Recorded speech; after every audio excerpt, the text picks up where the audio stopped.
My name is Anthony Aaron Bryson. This is my NR 509 physical assessment video. I do not have any aids, guides, or devices. And this is my participant, and she's going to help us with the camera.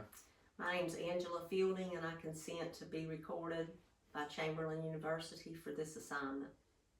My name is Nancy Williams, and I consent to be recorded for Chamberlain University for this assignment. All right. Now I'm going to do a 360 scan of this room.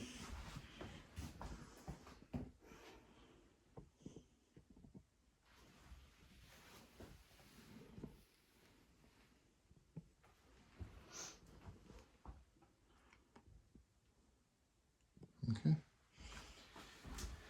All right. So I'm going to start by visually inspecting the face.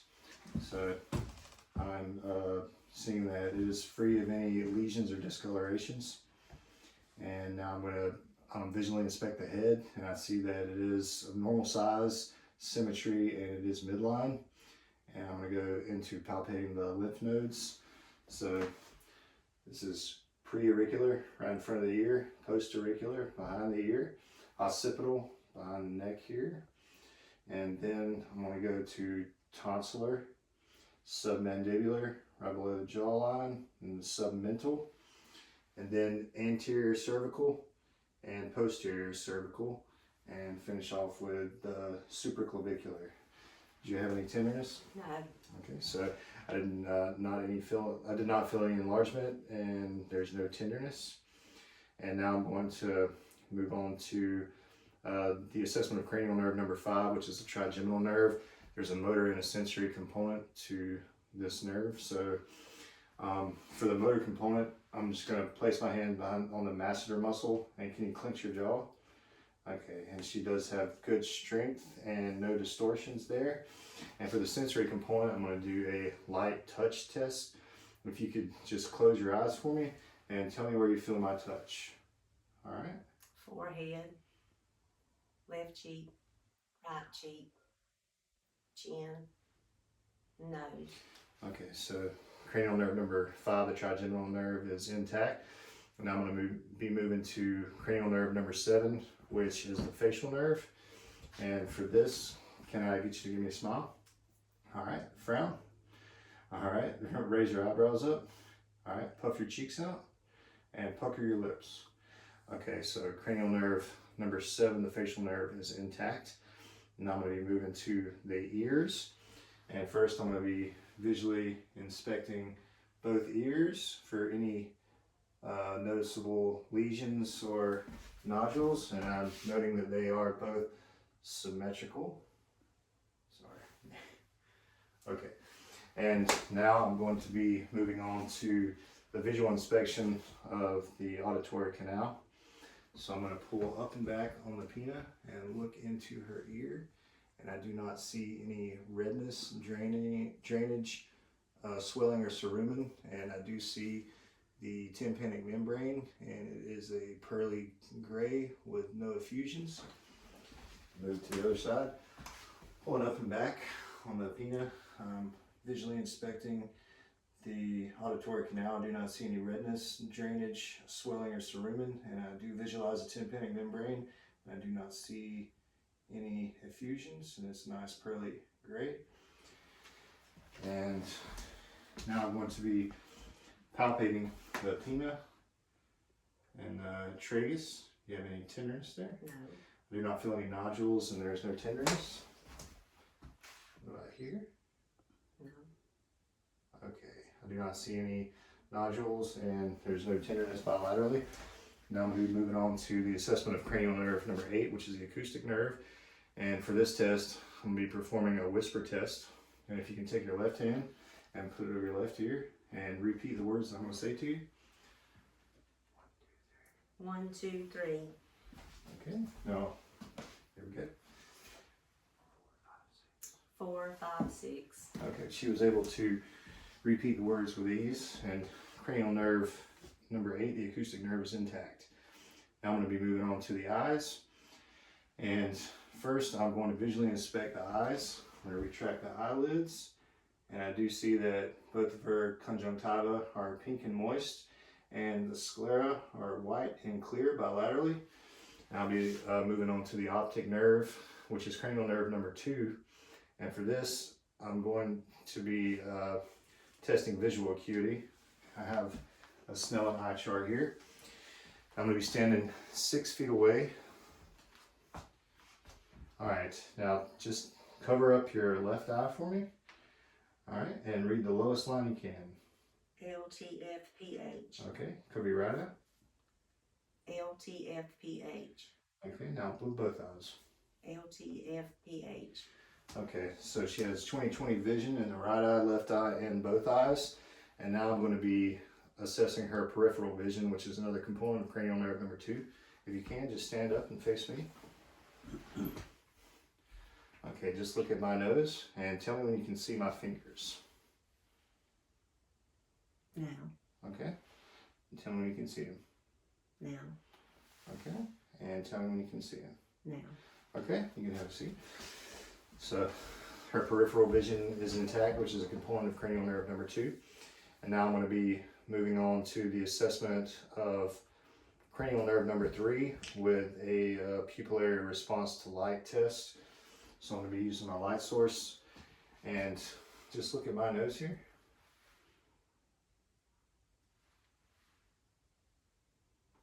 Okay, so that is a test of cranial nerve number 3, the oculomotor nerve, and I do see that her pupils are equal, round, and reactive to light.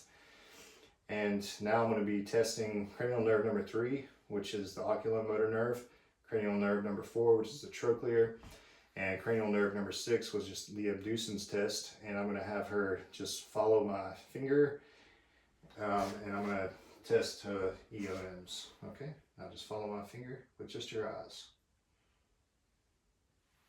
I'm doing an H pattern here.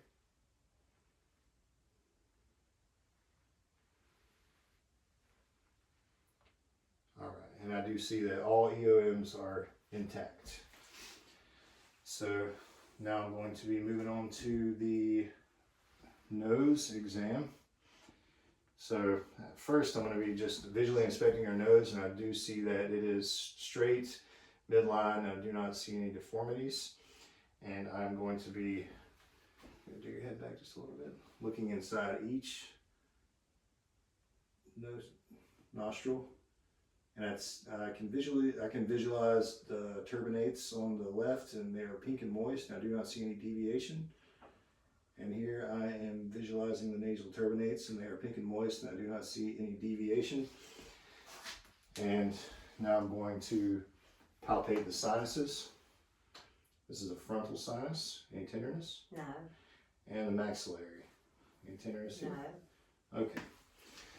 So I'm going to move on to assessing the mouth at this time.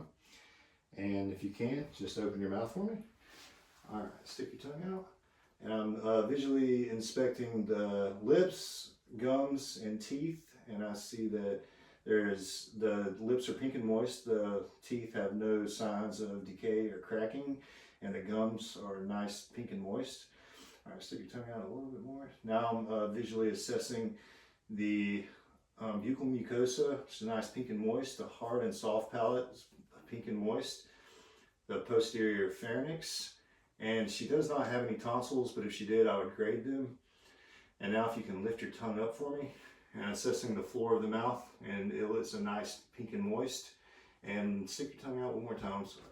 And her tongue is smooth, pink and moist. Okay.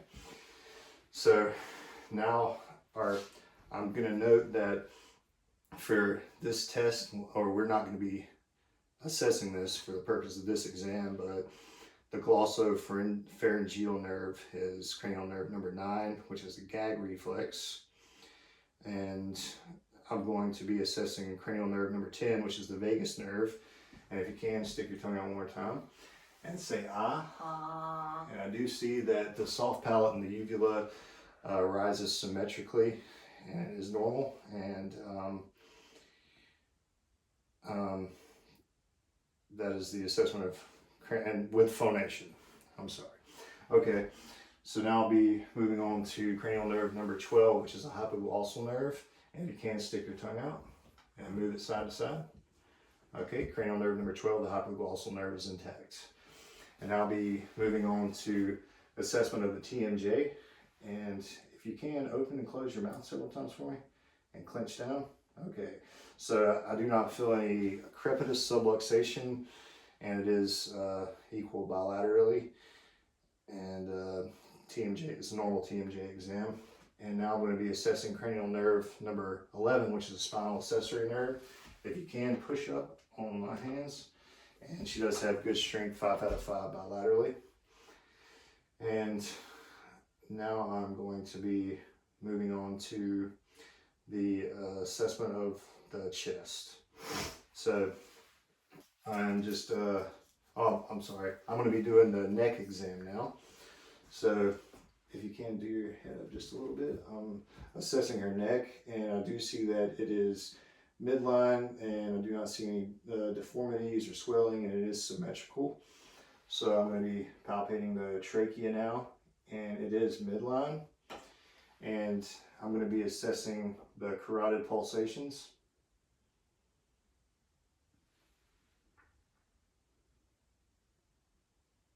They are normal and bounding on each side. And now I'm going to be auscultating the neck for the presence of bruits with the bell of my stethoscope.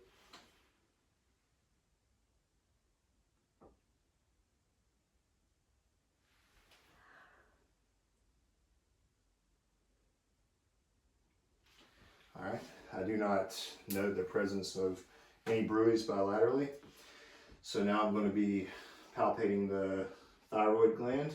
So I find the suprasternal notch, which is here, and the cricoid bone, which is right here, it's flat bone. And I'm going to retract slightly on this side and palpate on the left. Can you swallow for me? Okay, and then I'm going to be retracting slightly here and palpating here. Okay, can you swallow for me? Okay.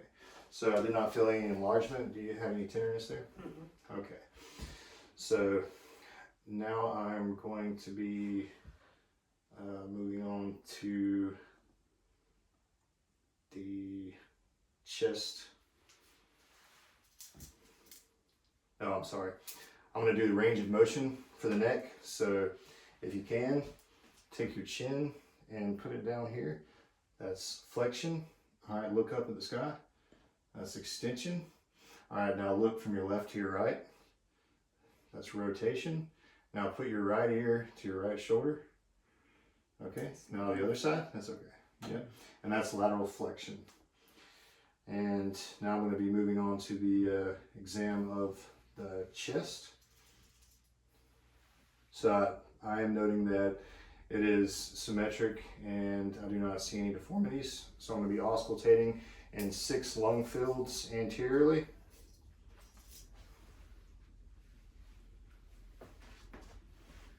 All right, take a deep breath for me.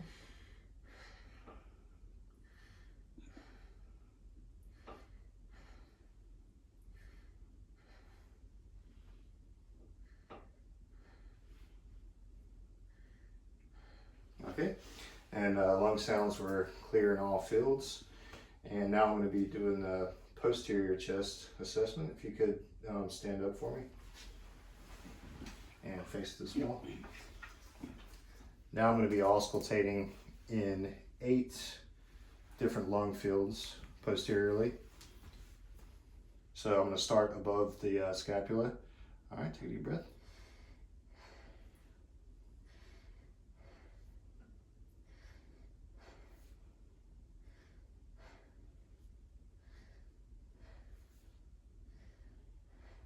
All right, now I'm in the right middle lobe. Okay.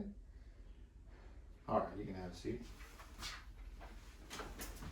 All right, so all 8 fields posteriorly were clear and no adventitious breath sounds. So now I'm going to be moving on to the heart exam and auscultating in each landmark. So I'm going to use the diaphragm of my stethoscope first. And I'm going to start with the aortic landmark, which is second intercostal space, right sternal border. and then the pulmonic, which is second intercostal space, left sternal border. Erb's point, which is third intercostal space, left sternal border. Tricuspid, which is fourth intercostal space, left sternal border. And then the mitral, which is fifth intercostal space, midclavicular line. Now I'm going to do the same with my bell.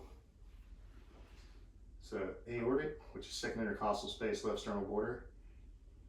Pulmonic, second intercostal space, left sternal border. Erb's point, which is third intercostal space, left sternal border. Pulmonic, which is fourth intercostal space, left sternal border. And mitral, which is fifth intercostal space, midclavicular line.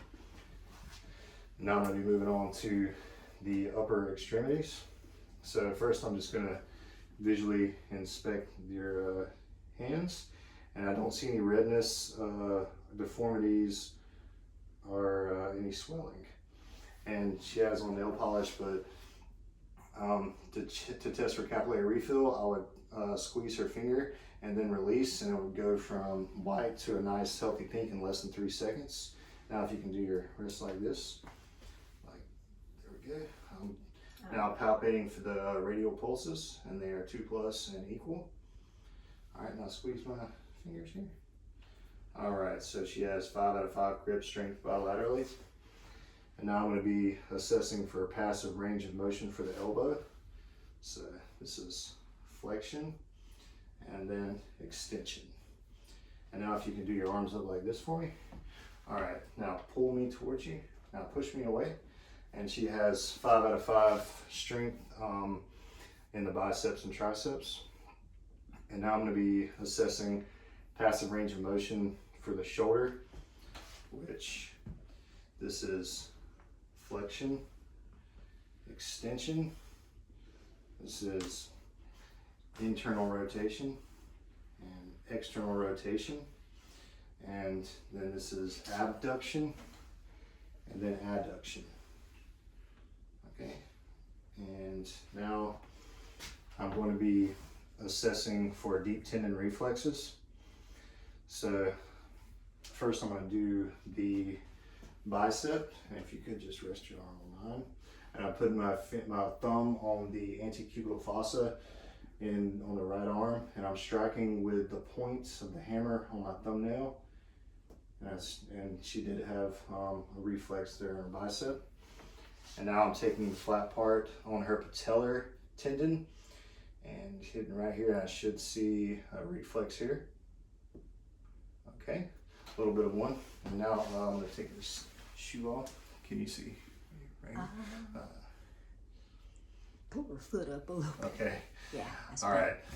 So with the, this is the Achilles deep tendon reflex. So with this one, I'm going to dorsiflex her foot, and then I'm going to tap on the Achilles, which is right here. And I should see a little bit of pronation. Okay, all right. So the deep tendon reflexes are intact. All right. So now I'm going to be moving on to the abdominal assessment. If you can just, yes, if you can, yeah, that would be better. Do this. All right, can you see? I can. Okay. Very good. All right, so first I'm going to be visually inspecting the abdomen for its contours and symmetry, and I do not see any distortions. So I'm going to be auscultating in all 4 quadrants.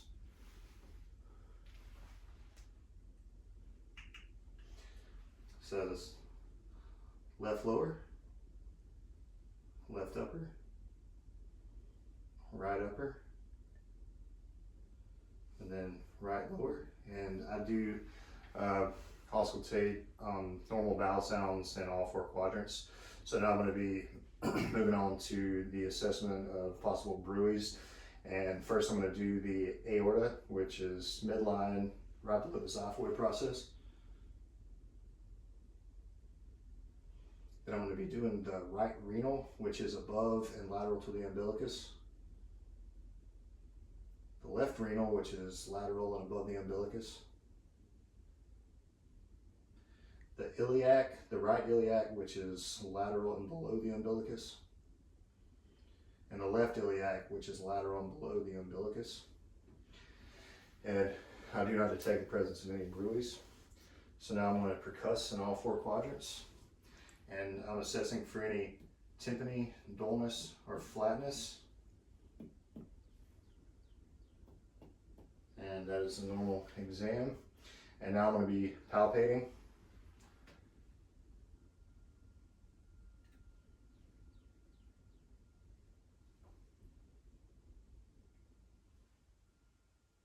And do you have any tenderness there? I did not palpate any masses, and she does not have any tenderness. So now I'm going to be palpating to see if I can feel the liver.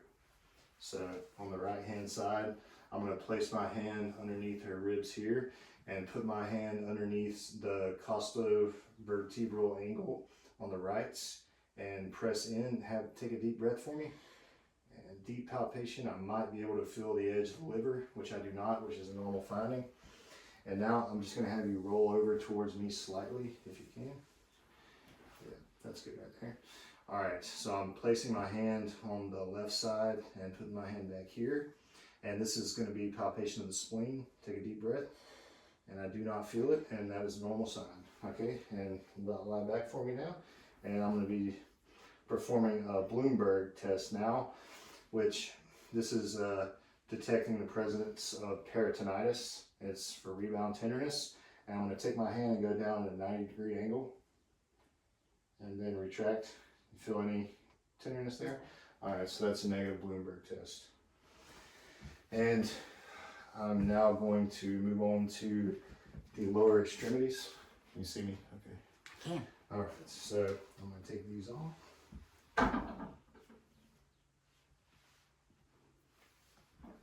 All right, so first I'm going to be visually inspecting for any edema or discolorations, which I do not see.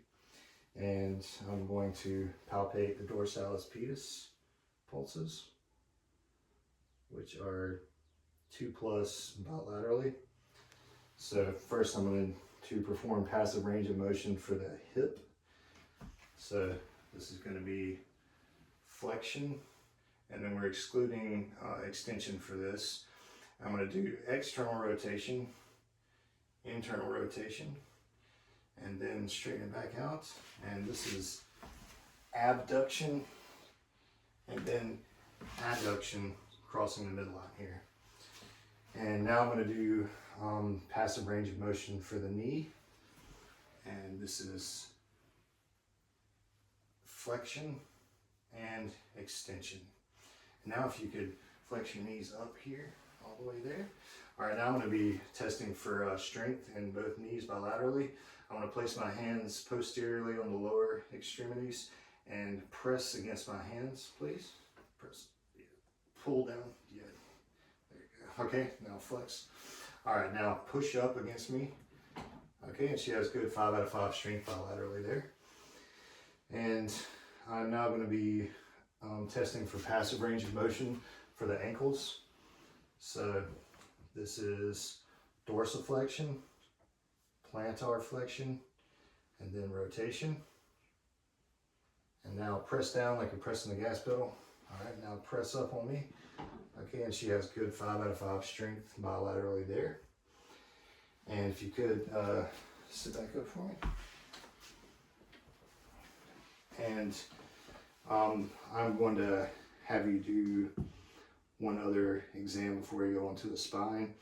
I'm going to be assessing the presence of cerebellar function with rapid alternating movements. And if you could take your thumbs and with your index, middle, ring, and pinky, and do that several times. And now place your hands on your lap and do it forward. And do that, increasing the speed. And I do see that her cerebellar coordination is normal. And if you can, this is going to be the spine exam. If you could stand up for me. All right, now just face the window there. You see, let's back up just a little bit. Okay, so I'm going to be palpating down the spine here, and I'm assessing for any tenderness, and I'm assessing for normal curvature of the spine. And now I'm going to have you do some range of motion for me. If you could bend down and try to touch your toes. All right, now extend yourself backwards towards the sky. Okay, and now kind of do a twisting motion from right to left. Okay, that's rotation. And now reach over to the right like you're trying to pick something up. To the right, like, yeah, here, stand up. And do like there you go. All right, now on the other side. Okay, and that is lateral flexion. So she had flexion, which was touching her toes, extension, which was going backwards, rotation with the hips, and then lateral flexion. And now I'm going to be, if you can turn around here. All right, now just place your hands by your side and close your eyes. I'm now performing the Romberg test, which she would be closing her eyes for 20 seconds, and I'd be detecting the presence of any swaying or movements. All right, you can open your eyes. It's a negative Romberg test. All right, now if you can just walk towards me, and then turn around and walk towards the window. And now I'm just assessing her gait, and that will conclude this assessment. Thank you.